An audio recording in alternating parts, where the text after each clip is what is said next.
జోగులాంబ గద్వాల జిల్లా రాజోలి మండలంలోని పెద్ద ధన్వాడ వద్ద ఇథనాల్ పరిశ్రమ ఏర్పాటు వ్యవహారం తీవ్ర ఉద్రిక్తతకు దారితీసింది. పరిశ్రమ ఏర్పాటును వ్యతిరేకిస్తున్న రైతులు ఇవాళ ఆందోళనను ఉధృతం చేసి నిర్మాణ ప్రాంతంలోకి చొచ్చుకెళ్లి విధ్వంసానికి పాల్పడ్డారు. ఈ ఘటనతో ఆ ప్రాంతంలో భయానక వాతావరణం నెలకొంది. పెద్ద ధన్వాడ వద్ద గాయత్రి కంపెనీ ఇథనాల్ పరిశ్రమను ఏర్పాటు చేసేందుకు సన్నాహాలు చేస్తోంది. అయితే ఈ పరిశ్రమ ఏర్పాటును స్థానిక రైతులు తీవ్రంగా వ్యతిరేకిస్తున్నారు.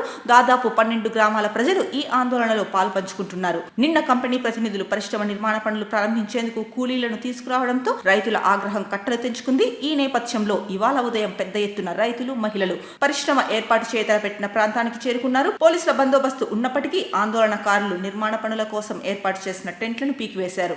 అక్కడున్న సామాగ్రిని ధ్వంసం చేశారు. పనులు చేసేందుకు వచ్చిన కూలీలను రాళ్లతో తరిమి కొట్టడంతో వారు భయంతో అక్కడి నుంచి పరుగులు తీశారు. ఈ ఘటనతో పెద్ద ధన్వాడలో ఒక్కసారిగా ఉద్రిక్త పరిస్థితులు నెలకొన్నాయి. ఇక సమాచారం అందుకున్న పోలీసులు భారీగా మోహరించి పరిస్థితిని అదుపులోకి తీసుకొచ్చేందుకు ప్రయత్నిస్తున్నారు. రైతులు శాంతింపజేసేందుకు చర్చలు జరుపుతున్నట్లు తెలిసింది. అయినప్పటికీ రైతులు తమ ఆందోళన విరమించేది లేదని, పరిశ్రమ ఏర్పాటును అడ్డుకుని తీరుతామని స్పష్టం చేస్తుండటంతో ఉద్రిక్తత కొనసాగుతోంది.